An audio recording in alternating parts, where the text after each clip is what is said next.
And fertility specialist वापस से आप लोगों से एक बार फिर से जुड़ी हूँ। चूँकि मैं आप लोगों के क्वेश्चंस एंड आंसर्स को पर्सनली जवाब नहीं दे पाती हूँ, तो आज मैं जुड़ी हूँ आप लोगों के क्वेश्चंस एंड आंसर्स के जवाब देने के लिए। और उससे भी कुछ थोड़ा सा हम वेट करते हैं लोग ज्वाइन होने के लिए, तब तक कुछ चीज़ें मैं डिस्कस कर लेती हूँ। मैं PCS, you can say PCS expert, PCS and fertility, PCOD and fertility expert, जो कि आपके सवालों के जवाब देने के लिए यहाँ पे आई हुई हूँ। तो अगर आपके जो भी सवाल हैं वो मैं आंसर करूँगी। उससे पहले थोड़ा सा कुछ चीज़ें क्लियर कर देती हूँ जो मुझे लगता है कि डे टू डे एक्टिविटीज़ में या डे टू डे पेशेंट्स मुझसे पूछते रहते हैं, जिनको क्लियर नहीं है अभी भी। तो पहली चीज़, पीसीओएस एंड पीसीओडी, दो टर्म्स हमेशा हमारे पास आते हैं, पीसीओएस, पीसीओडी, और कभी कभी एक तीसरा टर्म आता है पीसीओ। कुछ पेशेंट मल्टीसिस्टिक ओवरीज किसी के अल्ट्रासाउंड में लिखी हुई होती है, तो वो भी कंफ्यूज होते हैं। तो इसलिए थोड़ा सा इसको क्लैरिफाई करते हुए चलते हैं। मेरी आवाज़ आ रही है? Am I clear to you? क्या मैं क्लियर, आपको सुनाई दे रहा है मेरी आवाज़? आप में से कोई भी जस्ट येस लिख दे तो मैं आगे बढ़ती हूँ। Am I audible to all of you? अच्छे से ऑडिबल हूँ? सो आई थिंक कि लोग जुड़ रहे हैं भी, सही से नहीं रिस्पॉन्ड कर पा रहे। क्या मेरी आवाज़ आप लोगों को आ रही है अच्छे से? सो आई होप सो कि ये आ रही होगी। Okay, so PCOS, PCOD, PCO and, thank you, Komal ji ने रिस्पॉन्ड किया, थैंक यू। किसी और ने भी रिस्पॉन्ड किया, thanks a lot. Okay, so PCOS, PCOD, तीसरा वर्ड है पीसीओ, चौथा वर्ड है मल्टीसिस्टिक ओवरीज। सो एक्चुअली ये एक ही चीज़ है जिसको हम अलग अलग रंग देकर बोलना चाहते हैं। आप कह सकते हो एक तरीके से, what is PCOD? Polycystic ovarian disease. So disease जो वर्ड है, इससे सुनकर दिमाग में हमेशा ये आ जाता है, डिजीज मीन्स व्हाट? बीमारी। सो क्या ऐसा लगता है कि आप बीमार हो? No, PCOS is not a disease. PCOS कोई बीमारी नहीं है। सो अगर पीसीओएस कोई बीमारी नहीं है तो इसको हम बीमारी क्यों बोले? So that's why now D has been replaced with S. So PCOD की बजाय पीसीओएस, लेकिन अभी भी बहुत सारे लोग ये टर्म यूज़ करते हैं। तो प्लीज़ आप ये ना सोचें कि हाँ मुझे पीसीओडी है तो मैं बीमार हूँ, मुझे पीसीओएस है तो मैं बीमार नहीं हूँ। ये कोई बीमारी नहीं है, this is a hormonal disorder. देखिए, मैं अपने सारे पेशेंट्स को जो समझाती हूँ वो मैं आपको समझा रही हूँ। पीसीओएस को या पीसीओडी को हम दो वर्ड्स में अगर डिफाइन करना चाहें, पहला है ये मेटाबॉलिक डिसऑर्डर है। तो मेटाबॉलिक डिसऑर्डर के सेंस में हम कहेंगे, कैसे समझेंगे? एक ले मैन कैसे समझेगा कि मैम आपने बोल दिया मेटाबॉलिक डिसऑर्डर है तो मुझे क्या पता है कि व्हाट इज मेटाबॉलिक डिसऑर्डर? तो मेटाबॉलिक डिसऑर्डर है तो आप क्या करेंगे? ये आप में टाइप 2 डायबिटीज़, यानी कि आपके अंदर टाइप 2 डायबिटीज़ होने का ख़तरा हो सकता है। तो वो सारे पेशेंट्स जिनको पीसीओएस, पीसीओडी या इस तरह की दिक्कत है, तो अपना शुगर लेवल हमेशा चेक कराते रहो। और शुगर की जहाँ तक बात आती है, कभी भी अगर से आपको लगता है कि आपके घर में फैमिली हिस्ट्री है शुगर्स की, या फिर आपको पीसीओएस या पीसीओडी है, तो हमेशा HbA1c लेवल, HbA1c लेवल अपना ज़रूर चेक कराइए एक बार, क्योंकि वो आपके लास्ट 2-3 मंथ्स का शुगर का एवरेज देता है। तो अगर से किसी को हम डायबिटीज़ के लिए चेक करते हैं तो एक HbA1c लेवल ज़रूर कराते हैं। तो मेटाबॉलिक के सेंस में एक तो आपको टाइप 2 डायबिटीज़ होने का ख़तरा हो सकता है। और यहाँ पे ये भी मैं ऐड कर रही हूँ कि ऐसा नहीं है कि आप 25 ईयर्स के हैं, 26 ईयर्स के हैं तो आपको नहीं हो सकता है। मेरे पास रफली 10 to 15% पेशेंट्स ऐसे आते हैं जिनको कि इंसुलिन के इंजेक्शंस ऑलरेडी लग रहे हैं, तब उनको उनका डायग्नोसिस इसका नहीं हो पाया क्योंकि वो एंडोक्राइनोलॉजिस्ट के पास गए जिस एक्सेस ऑफ शुगर्स की वजह से, और उनको इंसुलिन के इंजेक्शंस दिए जा रहे हैं। मेरे पास क्यों आए? क्योंकि उनको अब प्रेगनेंसी में प्रॉब्लम हो रही है, इनफर्टिलिटी इश्यूज़ हो रहे हैं। और जब मेरे पास आते हैं तो डेफिनेटली दिमाग में हमारे क्लिक कर जाता है कि okay, she is suffering from diabetes, most probably इसको पीसीओएस हो सकता है। और जब हम चेक करते हैं तो उनको पीसीओएस निकलता है। तो इसलिए 25-26 ईयर्स में नहीं हो सकता है, ऐसा नहीं है, बिल्कुल हो सकता है। तो अपने शुगर लेवल को आप ज़रूर चेक कराएं।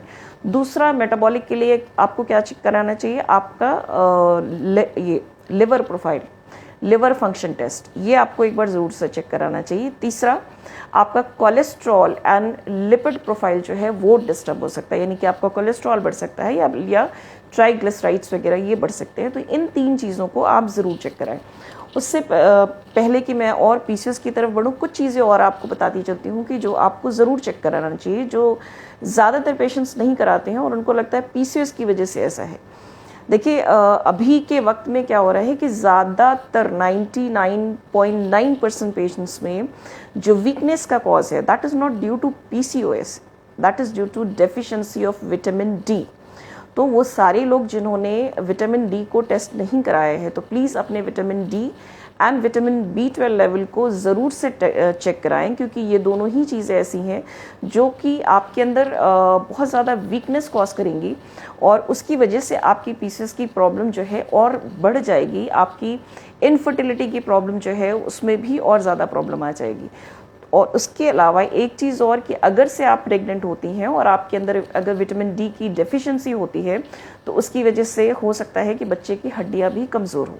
तो बेहतर है आज ही जाइए और अपनी vitamin D and vitamin B12 level को ज़रूर चेक कराइए, क्योंकि येस पीसीओएस में अगर vitamin D and vitamin B12 जो है उनकी कमियां होती हैं, तो उसकी वजह से पीसीओएस में डेफिनेटली दिक्कत होती है। लेकिन आपके अंदर जो दिक्कतें हैं, ऐसा नहीं है कि पीसीओएस की वजह से ये इतना वीकनेस हो रही है।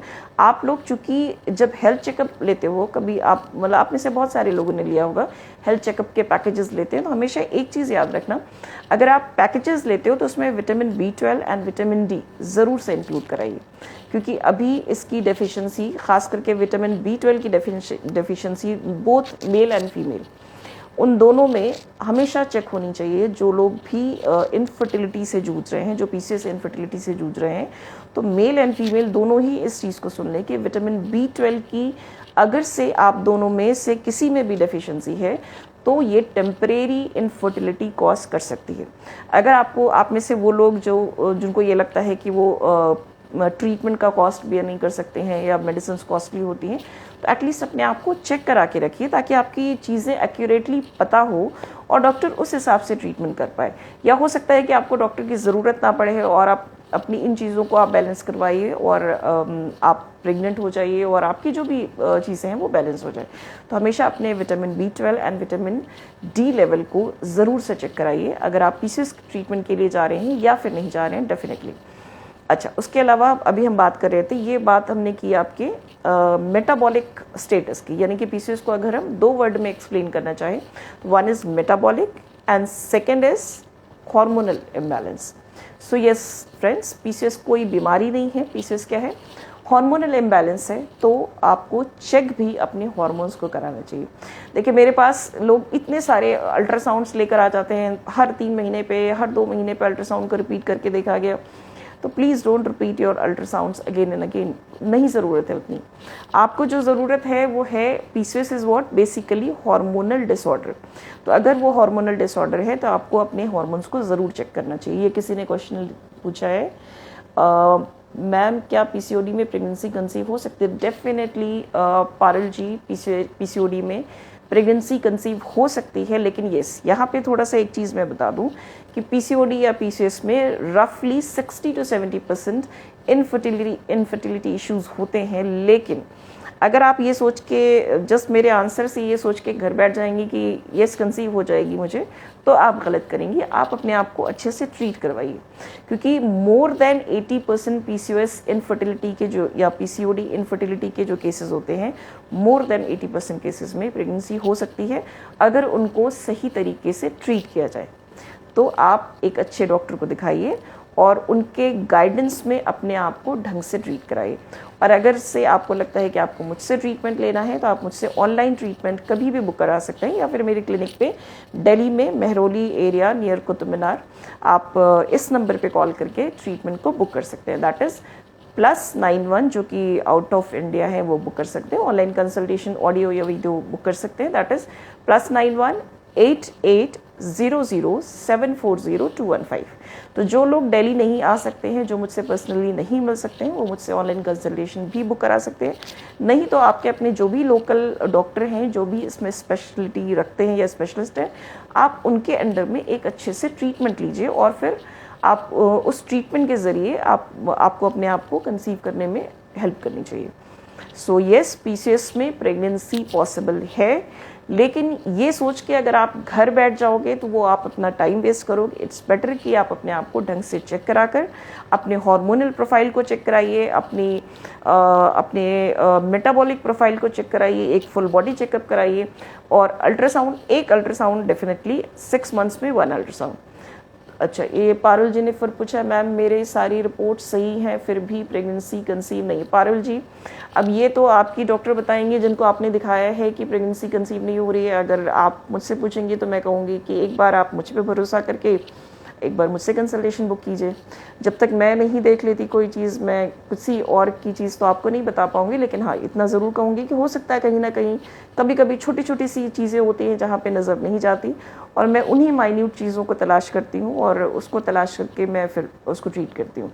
तो अगर आपको लगता है कि एक बार आप मुझसे कंसल्टेशन बुक करना चाहती हैं तो एक बार आप मुझे मौका दीजिए और मैं देखूँगी उसमें अगर मैं कुछ कर सकती हूँ तो definitely I am going to help you. Okay, so अच्छा, यहाँ पे एक चीज़ और मैं कहना चाहूँगी कि वो सारी लड़कियाँ, फिर किसी ने, पारुल जी आपके क्वेश्चंस काफ़ी आ रहे हैं, नहीं सॉरी, इन्होंने पुष्पा जी ने पूछा, सॉरी पारुल जी, इन्होंने पूछा है पीसीएस में हाई एएमएच को कैसे कंट्रोल में, मेरे एएमएच 22 हैं। 22 AMH is very very very high AMH, और आपके लैब ने 22 लिखा है या फिर साइन बना दिया है मोर देन 22। ज़्यादातर जो मशीन्स होती हैं उनकी जो लिमिट होती है ना AMH को मेजर करने की, 22 और 23, तो ज़्यादातर लैब्स जो लिखते हैं वो मोर देन 22 या मोर देन 23 में, यानी कि उनकी लिमिट वहाँ पे ख़त्म हो गई उनकी मशीन की, उसके आगे को वो मेजर नहीं कर सकते। तो आप अपना पहले तो ये देखिएगा कि इसमें मोर देन 22 लिखा हुआ है कि जस्ट 22 लिखा हुआ है। आई होप कि मोर देन 22 लिखा होगा। तो AMH की प्रॉब्लम सबसे ज़्यादा परेशान करती है हमें, लेकिन ऐसा नहीं है कि इसको कम नहीं किया जा सकता है। और जहाँ तक बात है कि कैसे कम हो सकता है, तो सिर्फ बातों से कम नहीं होगा, उसको आपको प्रॉपर तरीके से ट्रीट कराना होगा, and it will take time. आपको नेचुरल मेडिसिन और काउंसलिंग सारे तरीकों से आपको उसको सही कराना होगा। और यहाँ पे एक चीज़ बताती चलूँ, अगर आप हर एक चीज़ को बहुत अच्छे से करते हैं तो रफली मीन्स आप नेचुरल ट्रीटमेंट को भी बहुत अच्छे से लेते हैं, आप मेडिसिनल ट्रीटमेंट को भी बहुत अच्छे से लेते हैं, जो आपके डॉक्टर बता रहे हैं आप उनको 100% या नहीं बल्कि 101% आप कर रहे हैं, तो रफली 2 to 3 पॉइंट्स 2 to 3 मंथ्स में कम होता है। तो पेशेंट्स हमारे करते हैं, मेरे पेशेंट्स खुद करते हैं ये चीज़ें, मैं अपने पेशेंट्स के साथ मिलकर ये ट्रीटमेंट करती हूँ, मैं कभी भी अकेले ट्रीटमेंट नहीं करती। याद रखिए कि पीसीएस का ट्रीटमेंट सिर्फ डॉक्टर अकेले नहीं कर सकता। इस ट्रीटमेंट को डॉक्टर और पेशेंट दोनों को मिल के करना होता है, और दोनों की स्ट्रॉन्ग बॉन्डिंग के साथ होता है, दोनों के भरोसे के साथ होता है। तो अगर आपका जिन्होंने क्वेश्चन पूछा कि AMH 22 है, तो आपके AMH को बैलेंस करने में काफ़ी वक्त लग जाएगा। आप ये सोच के रखिए 2 to 3 पॉइंट्स 2 to 3 मंथ्स में अगर कम होंगे, वो भी अगर आप हर एक चीज़ 100% करती हैं तो अभी से टाइम वेस्ट ना करें और करवाएं, ताकि आपकी चीज़ें बैलेंस हो, और बैलेंस करने उसको बैलेंस किया जा सकता है, ऐसा नहीं है कि नहीं किया जा सकता, आपके अंदर जज्बा चाहिए। मुझे डॉक्टर में सर्वाइकल स्टिच का बोला था 14 वीक्स, भाई 14 वीक्स में सर्वाइकल स्टिच का अगर आपको बोला था तो मे बी कि आपके पहले प्रेगनेंसी लॉसेस हुए होंगे सेकेंड ट्राइमेस्टर यानी कि 3 मंथ्स के बाद, तो कई बार उस केस में बोला जाता है, या फिर आपकी जो सर्विक्स की जो लेंथ है उनको उन्होंने देखा होगा आपके अल्ट्रासाउंड में, अगर वो लेंथ शॉर्ट हो रही है तो उसके लिए भी सर्वाइकल स्टिचेस को बोला जाता है। तो ये डिपेंड करता है कि आपके डॉक्टर ने क्यों बोला है। ओके, अब मैम क्या करना है, मेरी AMH 9, आपका भी AMH 9 है तो हाई है। अभी मैंने आपको बताया कि आपको प्रॉपर तरीके से ट्रीटमेंट लेना होगा, सिर्फ बातों से काम नहीं चलेगा, आपको प्रॉपर तरीके से नेचुरल एंड मेडिसिनल ट्रीटमेंट लेना होगा। तो सिर्फ मेडिसिन काम नहीं करेगी, सिर्फ नेचुरल काम नहीं करेगा, हर तरीके से चीज़ों को बैलेंस करना होगा, और आपको अपने डॉक्टर के साथ मिल के सही तरीके से ट्रीटमेंट लेना होगा। और अभी ये सारी चीज़ें मैंने बताई है, तो मैं इसको पोस्ट कर दूँगी, आप देख लीजिएगा। मुझे डॉक्टर ने सर्वाइकल 14 वीक्स, उससे बेबी को कोई प्रॉब्लम नहीं, सर्वाइकल स्टिच से बेबी को कोई प्रॉब्लम नहीं होगी। और टेस्ट कितने उसमें लिए कितने स्टिचेस देते हैं, और रेस्ट कितने करने चाहिए? देखिए सर्वाइकल स्टिच जो है उससे बेबी का कोई लेना देना नहीं, बेबी को कोई प्रॉब्लम नहीं होगी। वो नीचे से आपका जो सर्विक्स का एरिया है यानी यूट्रस का जो लोअर एरिया होता है उसको सर्विक्स बोलते हैं, उससे बेबी को कोई प्रॉब्लम नहीं होगी। कई बार कुछ प्रेगनेंसीज ऐसी होती हैं जिसमें कि बीच में ही नीचे से माउथ खुल जाता है यूट्रस का और प्रेगनेंसी अबॉर्ट हो जाती है। तो आपकी डॉक्टर ने ज़रूर ऐसा कुछ देखा होगा आपकी रिपोर्ट में, या फिर आपकी पिछली कोई हिस्ट्री होगी जिसके बेसिस पे उन्होंने सर्वाइकल स्टिचेस दी है। और कितनी दी है या कितनी नहीं दी है इससे आपको मतलब मुझे नहीं लगता है कि आपको इसके लिए जानने की ज़रूरत है। वो आपकी स्टिचेस जब आपका टाइम आने लगेगा वो आपके निकाल देंगे, यानी कि उस टाइम तक जिस टाइम तक उनको आपकी प्रेगनेंसी जानी चाहिए, कुछ लोग 36 कुछ 37 या फिर कभी कभी पेशेंट लेबर में आ जाता है तो उस टाइम भी निकाल दिया जाता है। What is the normal image? Shweta ji ने क्वेश्चन किया है what is the normal image. देखिए एग्जैक्टली एक्चुअली आप पूछिएगा कि नॉर्मल इमेज, तो आप जब अपनी रिपोर्ट्स में देखिएगा तो फिर वो वैल्यू कुछ और कहती है। तो कुछ पेशेंट्स ऐसे कहते हैं मैम इससे तो मैंने मिलाया टैली कर रहा है, लेकिन देखिए आपकी जब भी आप रिपोर्ट्स देखते हो ना तो वो रिपोर्ट हर एक के लिए, यानी कि वो जो नॉर्मल रेंज दी हुई होती है, कभी भी आप रिपोर्ट देखना हमेशा रेंज दी हुई होती है, तो वो जो रेंज दी हुई होती है वो सबके लिए एक होती है। यानी कि आप अगर प्रेगनेंसी के लिए प्लान कर रहे हो तो भी वही रेंज होगी, एक और जो प्रेगनेंसी के लिए प्लान नहीं कर रहा है उसकी भी रेंज, यानी सबके लिए वो रेंज होती है। तो इसलिए अगर आप मुझसे पर्सनली पूछोगे कि what is the best value for pregnancy AMH की, that should be more than 2, and अगर लेस देन 5 है that is the best value. The value that is somewhere around 3 वो बेस्ट वैल्यू होती है हमारे लिए। लेकिन ऐसा नहीं है कि 5 में कंसीव नहीं कर सकते, करने वाले 5 में भी कर लेते हैं, लेकिन हाँ बेस्ट वैल्यू है कि 2 से ऊपर हो और 5 के अंदर हो या 4 के अंदर हो तो और ज़्यादा अच्छा है। मैम मुझे PCOD की प्रॉब्लम है, क्या PCOD प्रेगनेंसी ठहर सकती है क्या? देखिए अभी मैंने बताया कि PCOD में 60 to 70% इनफर्टिलिटी इश्यूज होते हैं, लेकिन अगर आप सही तरीके से ट्रीटमेंट को लेती हैं, सही तरीके से ट्रीटमेंट आपका होता है तो 80% से ज़्यादा पेशेंट्स जो हैं वो कंसीव कर जाते हैं। ये मेरा एक्सपीरियंस है, लेकिन यहाँ पे डिपेंड करता है कि डॉक्टर और पेशेंट कितने अच्छे से एक दूसरे के साथ मिलकर ये ट्रीटमेंट को करते हैं। हार्मोन के क्या टेस्ट करवाने चाहिए? देखिए अगर से मैं टेस्ट की बात करूं तो वो हर एक डॉक्टर के हिसाब से अलग होता है।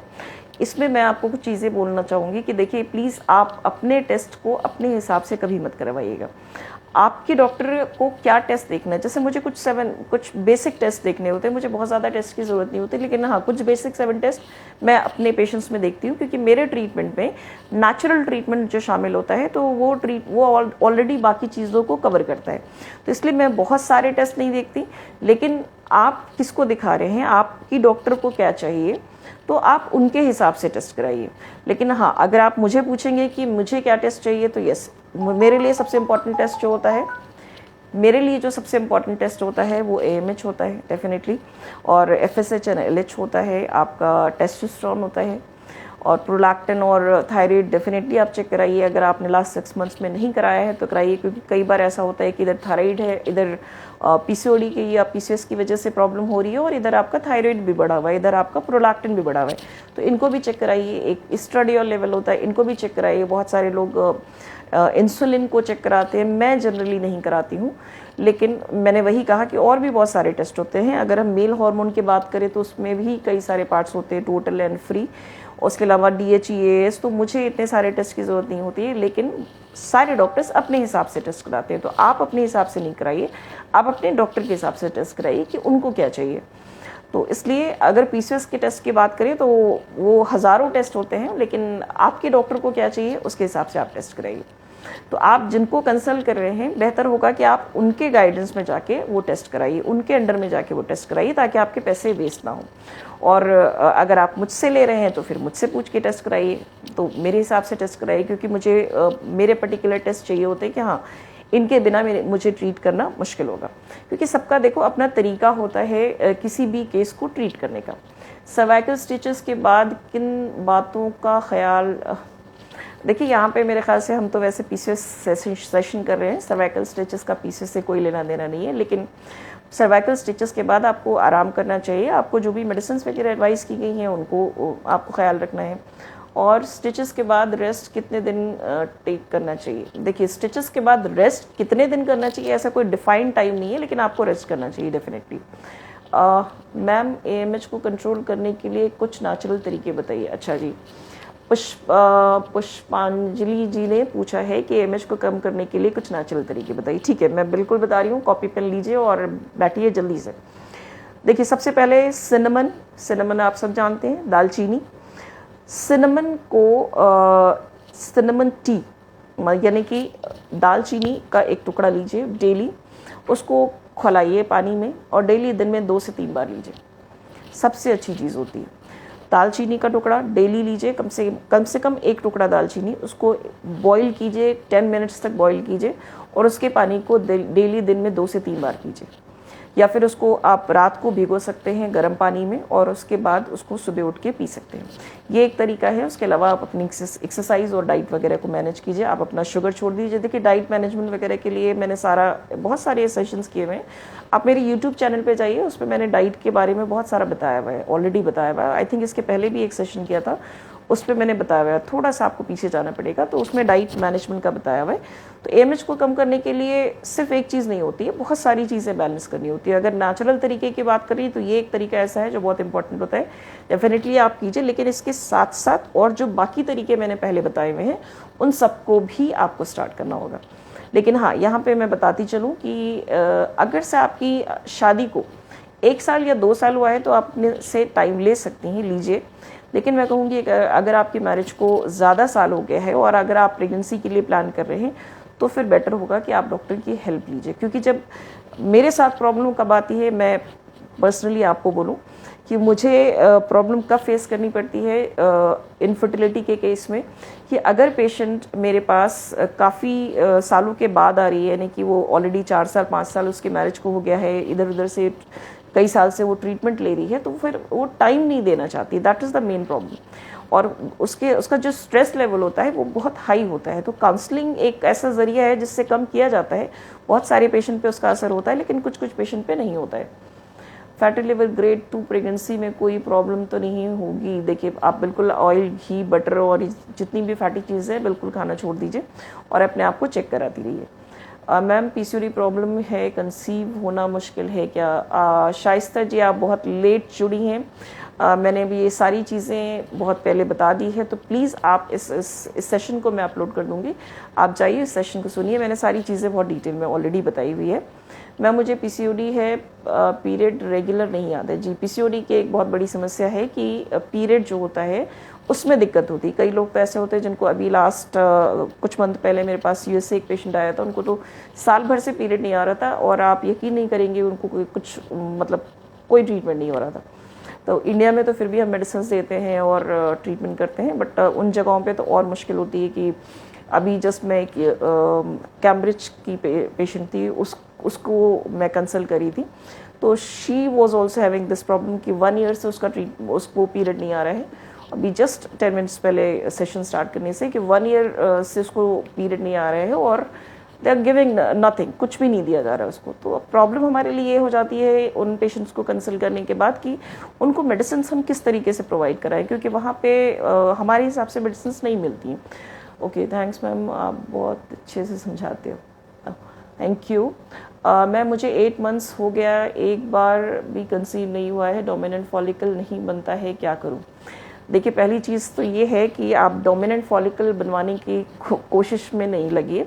आप ये सोचिए कि डोमिनेंट फॉलिकल ये वाली चीज़ आपको किसने बताई। ये इतना डीप जाने के बजाय ना बेसिक चीज़ों को सोचिए कि क्यों नहीं बनता है। आई थिंक पीसीओएस है तो पीसीओएस में क्या होता है, ये फॉलिकल्स छोटे छोटे रह जाते हैं और फॉलिकल्स ये जो छोटे छोटे रह जाते हैं ये आपके एमएच को बढ़ा देते हैं। तो आपको बेसिकली अपनी चीज़ों को देखना होगा। Don't look over the dominant follicle. क्यों आप डोमिनेंट फॉलिकल को देख रहे हो? पहले तो आप बेसिक चीज़ों को देखो ना कि बेसिक चीज़ें कहाँ से हमें ठीक करनी है। हम सिर्फ जंप लगाने की कोशिश करेंगे तो वहाँ से गिरेंगे भी बहुत ज़्यादा, बहुत ज़ोर से। तो मेरा आपको मशवरा यही है कि आप डोमिनेंट फॉलिकल को देखने के बजाय आप बेसिक चीज़ों से अपनी चीज़ों को स्टार्ट कीजिए। आप बेसिक चीज़ें देखिए, आपके हार्मोन्स कहाँ पे हैं, क्या दिक्कत है और कहाँ से। अब जैसे पीसीओएस की बात करूँ, बहुत सारे पेशेंट्स ऐसे आते हैं कि मैम, जैसे मैंने आपको बताया कि सिर्फ अल्ट्रासाउंड की रिपोर्ट कई साल से ट्रीटमेंट हो रहा है, but only on the basis of ultrasound report. देखिए, पीसीओएस जो है अभी हर 5वीं लड़की को है, ये इंडिया का डेटा है। लेकिन अगर आप मुझसे पूछिएगा तो हर चौथी लड़की को पीसीओएस की प्रॉब्लम है, लेकिन क्या हर चौथी लड़की को उठा के एक ही ट्रीटमेंट दे दिया जाए? No, that is not possible. PCOS is what basically that is hormonal disorder. तो आपके अंदर कितना डिस्टर्बेंस है उस गहराई में उतरना पड़ेगा, और उस गहराई में उतरने के बाद देखना पड़ेगा कि आपको हमें कहाँ से कैच करना है। This is my approach. ये मेरा अप्रोच ऐसा होता है कि मैं जस्ट एक अल्ट्रासाउंड के बेसिस पे किसी का भी ट्रीटमेंट स्टार्ट नहीं करती हूँ।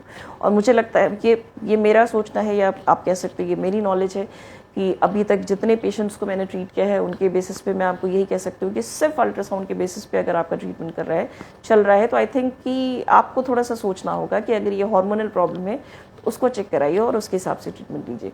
क्या वजह हो सकती है? मैम आप कहाँ प्रैक्टिस करते हैं?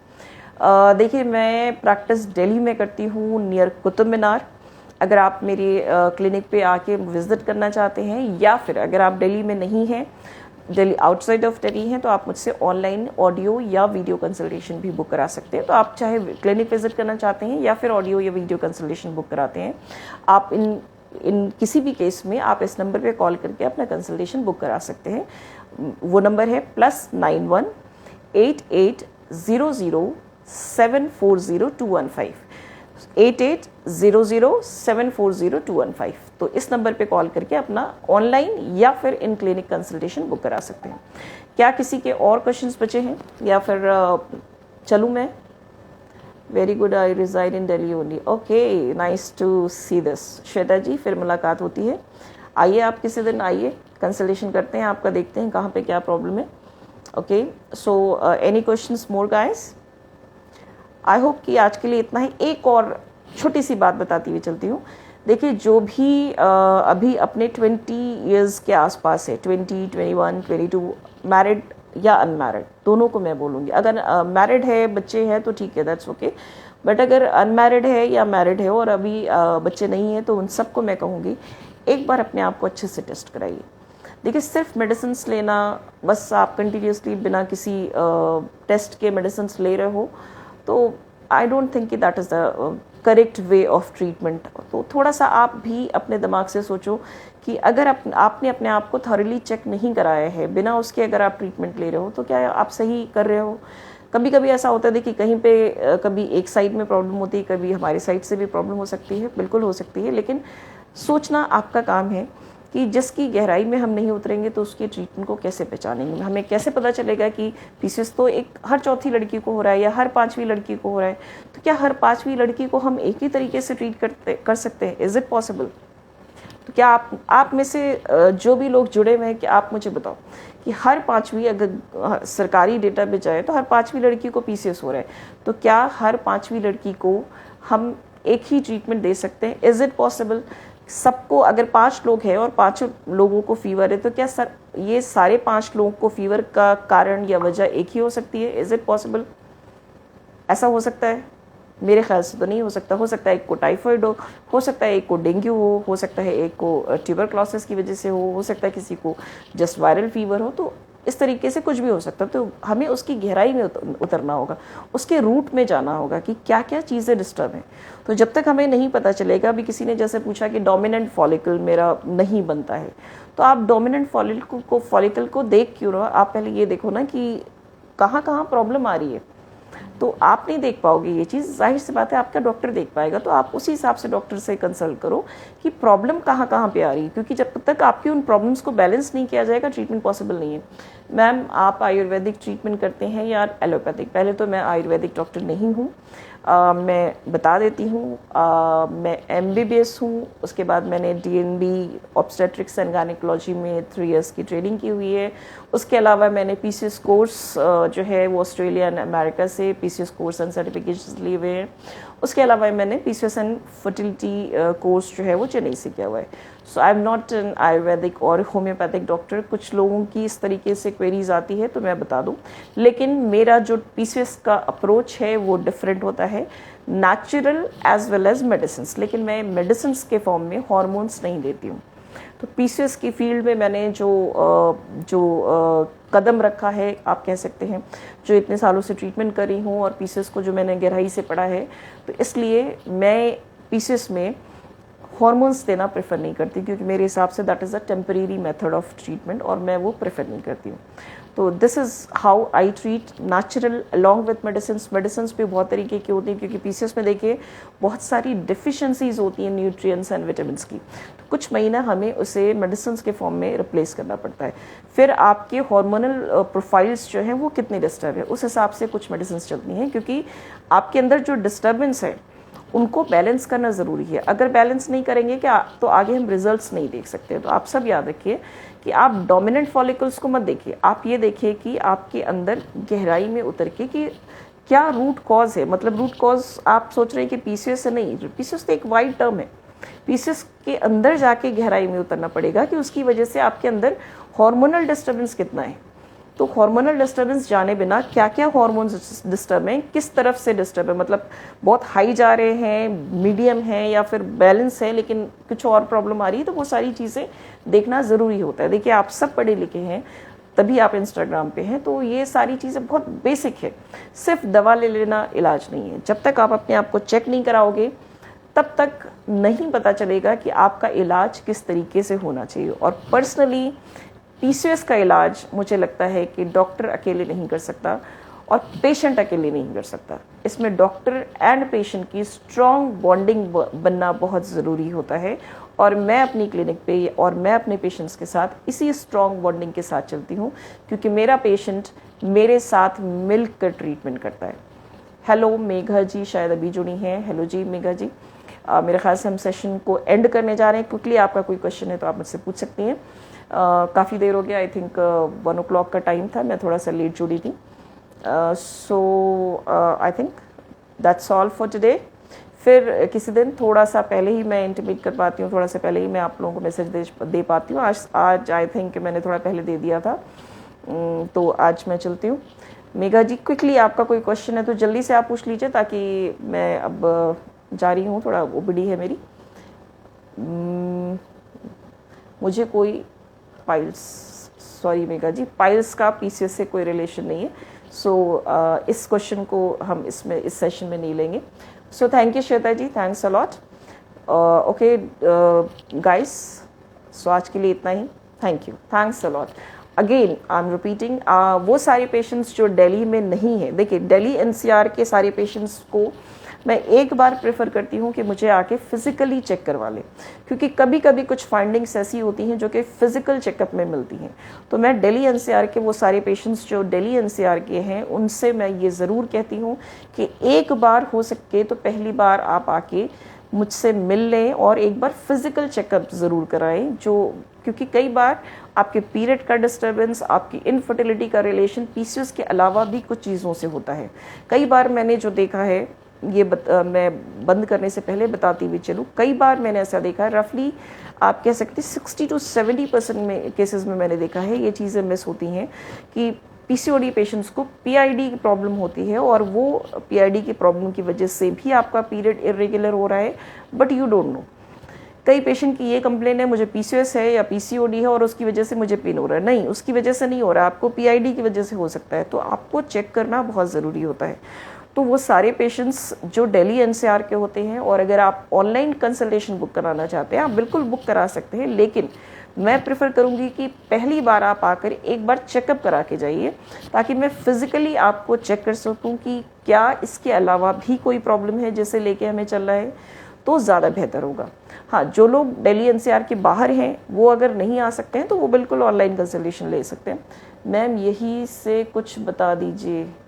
यहाँ से मैंने बहुत कुछ बता दिया है, आप जाएं, आप मेरे YouTube चैनल पे जाएं, उसमें सारी चीज़ें, बहुत सारे नेचुरल ट्रीटमेंट बताए हुए हैं, आप वहाँ से सारी चीज़ें ले सकते हैं। और अभी भी मैंने काफ़ी सारी चीज़ें बताई है, आप एंड पे जुड़नी है मेघा जी, तो आप इस सेशन को मैं अपलोड कर दूँगी इस पर, आप उस पर देख लीजिएगा, ठीक है। तो बहुत कुछ मैंने बताया है और अभी थोड़ा सा टाइम की शॉर्टेज है, तो अभी मैं इस चीज़ को बंद कर रही हूँ।